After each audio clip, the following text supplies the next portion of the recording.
Olá, meus irmãos, bem-vindos ao canal Ministério Palavra do Senhor. Hoje nós vamos dar continuidade ao estudo do livro de Êxodo, capítulos 21 e 22. No capítulo anterior, a gente viu que Moisés recebeu de Deus as tábuas da lei, os 10 mandamentos.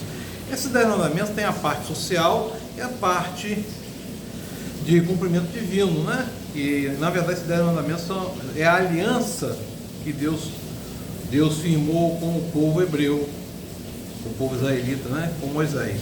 É uma aliança condicional, ou seja, o povo que seria abençoado se obedecesse, né? E esses 10 mandamentos tinha as leis que eram acerca da questão social, né? Não matarás, não furtarás, não adulterarás, e as leis acerca da relação de Deus com o povo e do povo com Deus. Qual é a relação? Não terás outro Deus além, diante de mim, não se prostrarás, adorarás outros deuses. Essas são essas questões.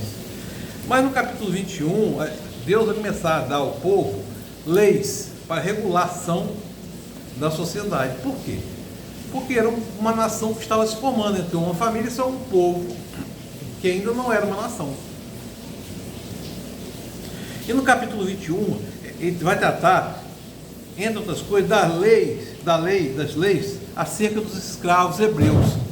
Acerca dos escravos hebreus. E aí, meu irmão, a gente precisa entender que isso aqui é um contexto comum. A escravidão aqui era um contexto comum. E vocês vão perceber a preocupação de Deus. Quando ele fala, se você comprar um escravo hebreu e ele o servir por 6 anos, no 7º ano será liberto, tal qual aquele descanso sabático da terra no 7º ano. Preste atenção, será liberto. Se ele chegou solteiro, receberá a liberdade, mas chegou casado, irá com ele sua mulher. Se o seu senhor tiver dado a mulher, e esta dado filhos ou filhos, a mulher e os filhos pertencerão ao Senhor, mas o escravo ficará livre. No nosso contexto é difícil a gente entender isso, acho que é injustiça, mas é uma regulação do contexto da época, né? Fala também acerca das leis da violência e dos acidentes, isso no capítulo 21. Você vê, quem ferir um homem e o matar terá que ser executado. Todavia, se não o fez intencionalmente, com dolo, né? Ou seja, aqui não fez com dolo, mas fez sem dolo, aqui, sem intenção, mas Deus o permitiu, designei um lugar para onde ele poderá fugir. Então ele poderia fugir, era consentido que ele fugisse. Mas se alguém tiver planejado matar o outro com dolo, deliberadamente, tire-o até mesmo do meu altar e mate-o. O seu Deus, aqui, ele está sendo coerente, quando ele diz, não matarás com dolo. Está sendo coerente. Fala, quem agrediu o pai e a mãe será executado. Sequestrar alguém e vendê-lo, for apanhado com ele, e seu poder terá que ser executado. Quem amaldiçoar o pai e a mãe terá que ser executado. Imagina se fosse um dia de hoje isso, meu irmão. Aqui é aquela história, honra teu pai e tua mãe, né? Se 2 homens brigarem, um deles ferir o outro com a pedra ou com o punho, e o outro não morrer, mas cair de cama, aquele que o feriu será absolvido.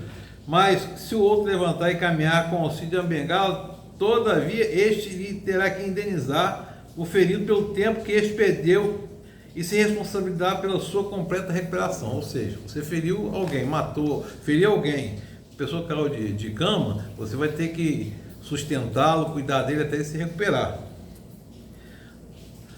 Se alguém ferir seu escravo ou escrava com um pedaço de pau e como resultado do escravo morrer, será punido, mas se o escravo sobreviver 1 ou 2 dias, não será punido, visto que esta é a sua propriedade. A gente está vendo aqui o contexto social muito claro, né? Aqui, inclusive, inibe a violência na escravidão, né? Que já é em si uma coisa violenta, mas aqui a gente está falando de um contexto do povo no deserto, aqui estamos no deserto. Se os homens brigarem e ferirem a mulher grávida e ela der à luz prematuramente, não havendo, porém, nenhum dano sério, o ofensor pagará a indenização que o marido daquela mulher exigir, conforme determinação dos juízes, né? Aqueles juízes que Moisés estabeleceu a conselho do seu sogro Reuel ou Jetro, né? para julgar as questões, né? Mas se houver danos graves, a pena será a vida por vida, olho por olho, dente por dente, mão por mão, pé por pé, queimadura por queimadura, ferida por ferida, contusão por contusão. A gente tem que tomar cuidado para entender que isso aqui é um contexto, isso tudo aqui é um contexto. Toma muito cuidado para não julgar isso aqui, tá? Olha só, se um boi chifrar um homem ou uma mulher causando-lhe a morte, o boi terá que ser apedrejado até a morte, e sua carne não poderá ser comida, né? Se alguém deixar a porta aberta da cisterna, não tendo cuidado e um jumento ou um boi cair nela, o dono da cisterna terá que pagar o prejuízo. É uma questão de justiça, né?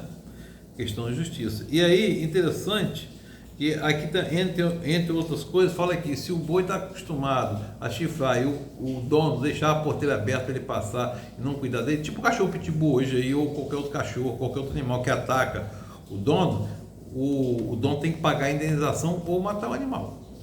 Está escrito aqui. No capítulo 22 trata também acerca das leis da proteção da propriedade.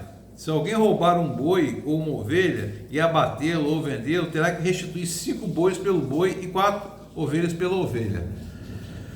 É para inibir mesmo a questão de justiça, né? Você está vendo que o povo foi criado lá no Egito e eles só obedeciam uma lei, era a lei do Egito. Eles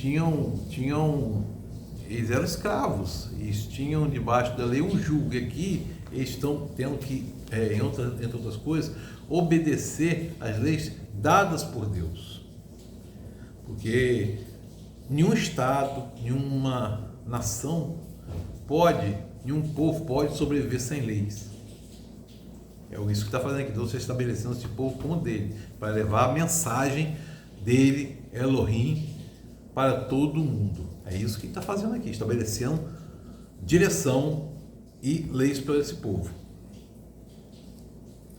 Se o ladrão que for pego arrombando for ferido e morrer, quem o feriu não será culpado de homicídio. Ou seja, aqui está defendendo, né, o direito da autodefesa, né?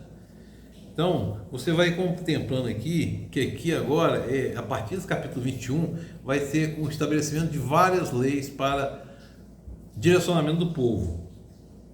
Entendeu, meu irmão?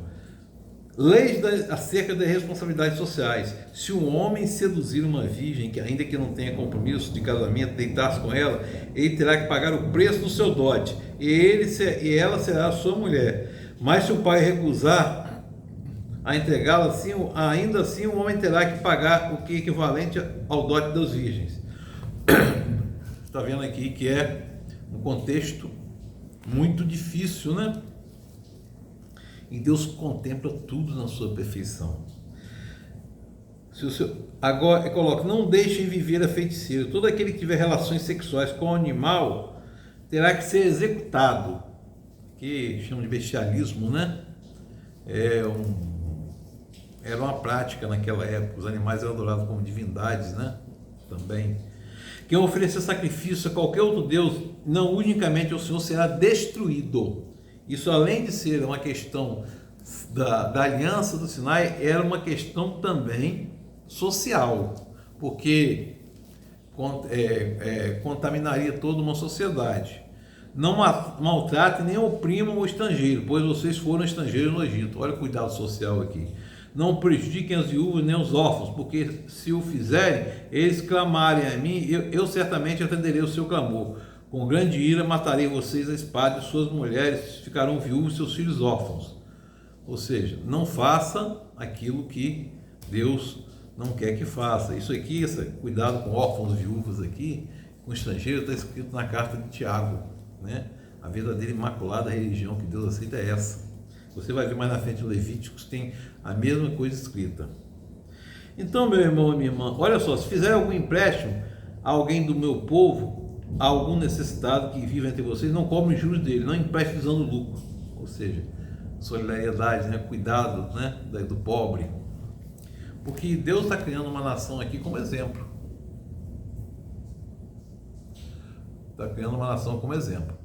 Tá certo? Que o Espírito Santo de Deus esteja sobre nós, nos fazendo compreender a mensagem. Amém.